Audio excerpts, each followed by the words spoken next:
Olá, bom dia. Estamos aqui na propriedade da Fazenda Cajuarana. Eu sou Cauã Novaes Leite. O dono da propriedade é Carlos Antônio Menezes Leite, meu pai. E estamos aqui numa área com cerca de 150 hectares, com o objetivo de melhorá-la para o plantio da mamona. E como você pode ver ao meu redor, a área apresenta vários defeitos, não só com relação a ervas daninhas, mas também com plantas nativas e ao solo em si, que é o que vamos focar nessa apresentação. Como pode ver, o solo apresenta vários defeitos, mas com o passar da apresentação, nós vamos entrar nesses detalhes. A mamona se adapta bem ao cerrado justamente por ser uma cultura rústica e tolerante à seca, mas ainda assim é essencial o manejo adequado para garantir uma melhor produtividade. No cerrado, os solos naturalmente eles têm baixa fertilidade. No nosso caso, ele é um solo arenoso, ou seja, tem uma drenagem muito boa, o que é ideal para a mamona. E na nossa região também chove entre 800 milímetros, o que é bom para a mamona porque ela não tolera uma lâmina d'água por muito tempo. Ou seja, encharcamento seria prejudicial. Outras condições adversas climáticas que a gente pode citar seria geada ou temperaturas altas. A temperatura ideal para a mamona seria entre 20 e 30 graus Celsius. Bom dia, meu nome é Alisson e eu vou falar da irrigação dessa área. Como pode ver, não há nenhum sistema de irrigação aplicado aqui, dependendo totalmente só de chuva, só irrigação natural de chuva, só dependendo de chuva. E sem uso nada de irrigação. Havia um tipo de irrigação aqui, que era uma pastagem, haviam curvas de nível, porém estourou por conta das chuvas intensas, como pode ver, está tudo estourado. Agora uma boa estratégia de um sistema de irrigação nessa área seria refazer as curvas de nível. É uma estratégia até mais barata do que outros tipos de irrigação, como irrigação por gotejamento, irrigação por aspersão, que vai causar até prejuízo, porque essa é uma região que tem ventos fortes. E para a cultura da mamona seria perfeito esse sistema de irrigação, refazer as curvas de nível. Bom dia, me chamo João Victor e vou apresentar as estruturas físicas do solo, né? E como você pode ver aqui nessa região, é um solo que ele está assim desgastado, é um solo que está em uma estruturação não adequada. E como propriamente o grupo já falou, é uma área que para a mamona seria, entre aspas, adequada, já que a mamona é uma cultura que ela consegue aguentar estresses bióticos e estresses abióticos, né? E você pode ver aqui nesse solo, você pode ver mesmo assim, é um solo que aqui nessa região em específico é uma região que está dura. Por quê? Como o grupo também falou, essa área aqui em específico é uma área que notoriamente você consegue ver que houve um estouro de uma curva de nível, né? Agora, quando a gente já entra em uma região um pouco mais afastada, já dentro aqui do próprio mato, ou até mesmo aqui nessa região aqui, você pode ver que aqui o solo ele já é um solo mais simples, um solo mais estruturado. Pode vir aqui, cameraman. Aqui, por exemplo, é um solo que, visivelmente, é um solo que tem uma boa cultura, que tem uma boa estrutura, né? Você vê que é um solo que ele é um solo mais escuro pelo fato de que você vê que tem uma matéria orgânica por cima. E essa matéria orgânica, ela faz justamente uma função muito importante. Houve nessa região uma chuva de mais ou menos 50 milímetros. E quando você vê aqui no solo, você vê que é um solo que ele está úmido ainda. E apesar de que já está um sol de mais de 30 graus. Então você vê a importância de, apesar de não ser uma cultura nesse local que está obrigatoriamente como um fator de conservação, por exemplo, uma cobertura vegetal, já que esse mato aqui é capim, não é mato, é puramente mato, é erva daninha no caso, né?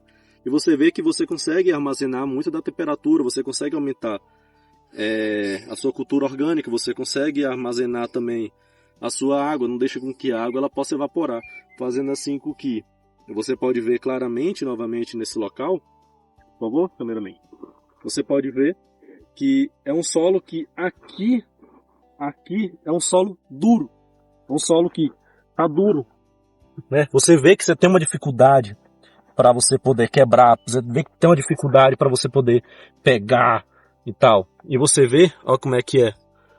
É uma área que tá puramente areia. Aqui é uma área que, se você pegar uma irrigação, você consegue, você vai perder dinheiro, né? Agora, quando você joga numa área que está coberta, uma área que tem uma areia mais estruturada, que tem uma matéria orgânica, você vê que esse solo aqui, ele é um solo muito mais rentável. Um solo que, como caiu água, aqui choveu e aqui também choveu. Nessas duas áreas teve a mesma quantidade de milímetros. E qual a área que está seca? A área que não tem cobertura. E como eu falei, apesar de ser uma cobertura de erva daninha, não é uma área que está em pouso, não é uma área que ela está aberta, para que o sol ela possa simplesmente atacar e matar, que seja micro-organismos, que seja animais da micro e da macrofauna, né? Bom, e como novamente o nosso grupo falou, a primeira pessoa que foi o Cauã, ele apresentou, esse solo que era um solo de pastagem, que posteriormente vai ser usado novamente aqui nessa área, vai ser a área de mamona, né?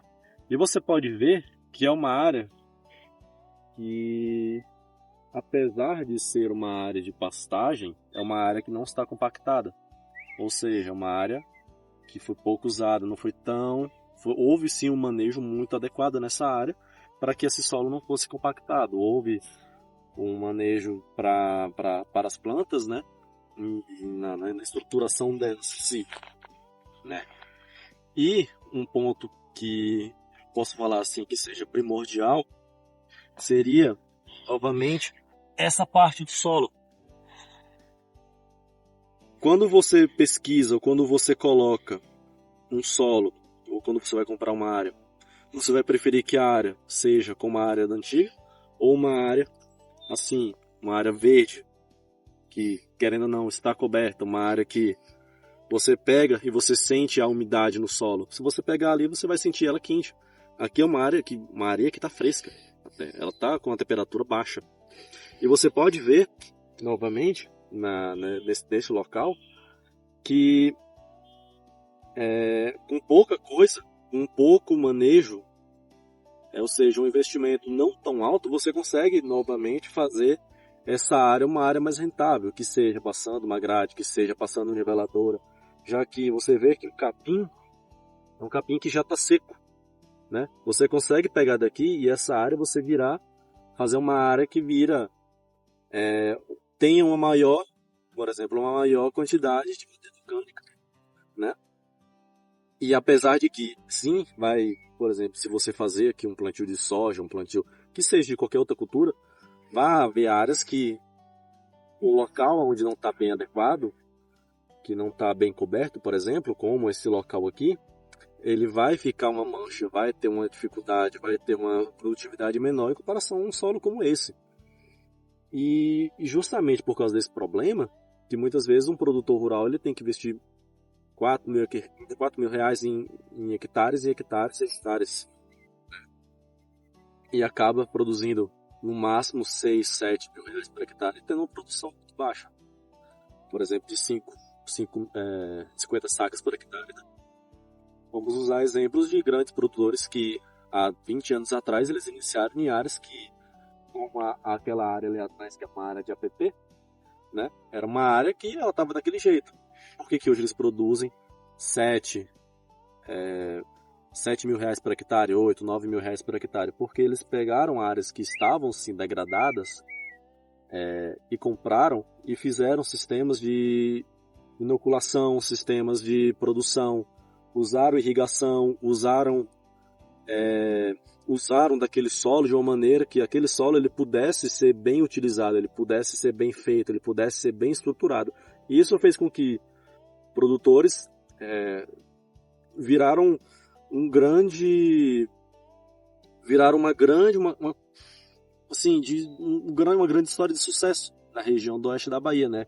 Usando o solo de uma maneira correta e usando o solo para um benefício e podendo trazer um benefício também para o solo. Né? Falar um pouco dos aspectos biológicos que nós temos que falar sobre a área.